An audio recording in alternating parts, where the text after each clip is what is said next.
তোমাকে না doctor smoking করতে বারণ করেছে, আবার তুমি স্মোকিং করছো? আর খাবো না মা। থাক, তোমাকে আর বাহানা করতে হবে না।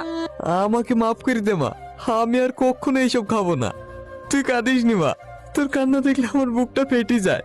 অত যখন কষ্ট হয় তাহলে জেনে শুনে এমন কাজ করো কেন? আসলে তুমি আমাকে ভালোই বাসো না। তোর মা মরে যাওয়ার পর থেকে আমি তোকে আমার সমস্ত ভালোবাসা দিয়ে বড় করেছি, আর আজ তুই আমাকে এরকম কথা বললি। আপু তুমিও না আমাকে ইমোশনাল করতে খুব ভালো পারো। আর তুই আমাকে বকা দিতে কম পারিস বুঝি? আমার লক্ষ্মী মেয়ে। খাওয়া দাওয়া করেছিস? না। চ খাওয়া দাওয়া করে নিবি। ভাই, মাহির আব্বা আমার কিছু করবে না তো? আমিও সবার কিছু গ্যারান্টি দিতে পারবো না, ওকে দেখলে ওখান থেকে কেটে পড়বি।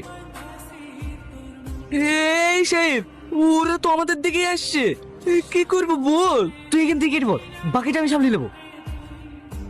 আমি রহনকে কিছু শিখাইনি, আমি ওকে যেতে বলেইনি, আমি রহনকে শিখে দিয়েছি। যা করেছি করেছি, এবারকার মতো ছেড়ে দিলাম।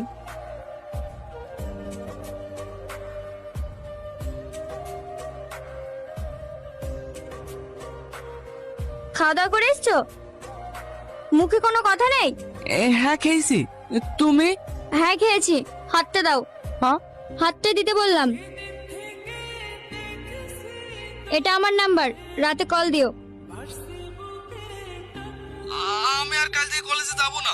যদি মাহি আমার ব্যাপারে জিজ্ঞেস করে তাহলে বলবে ও বেড়াতে গিয়েছে। ঠিক আছে, রোহনকে আমি কলেজে যাবো না বললে বোন। ঠিক আছে, আমি দেখছি ও কলেজে আসে কিনা। ভালো আছেন খালাম্মা? হ্যাঁ ভালো আছি, কিন্তু তোমাকে তো ঠিক চিনলাম না। আমি মাহি, আপনি আমাকে চিনবেন না। আমি আর রোহন একই কলেজে পড়ি। রোহনকে কলেজে যাওয়ার জন্য ডাকতে এসেছি। হো, ভেতরে আসো মা। রোহন, রোহন কে এসেছে দেখ। কে মা? তুমি এসছো? কল করোনি তো? আমার ফোনে রিচার্জ শেষ তো, তাই ভাবলাম একবার ডেকে নিয়ে যাই। কই এখনো রেডি হওনি যে? দেরি হয়ে যাবে না? হ্যাঁ হ্যাঁ যাচ্ছি। তুই কলেজে যাবো না বললি যে? কখন বললাম যাবো না?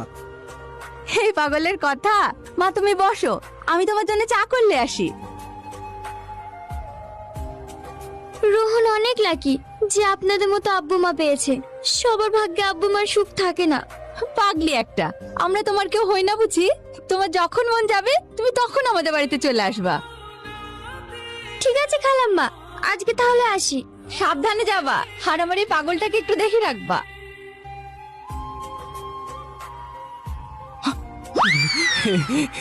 কোথায় যাচ্ছ তুমি? কোথাও না। আসো।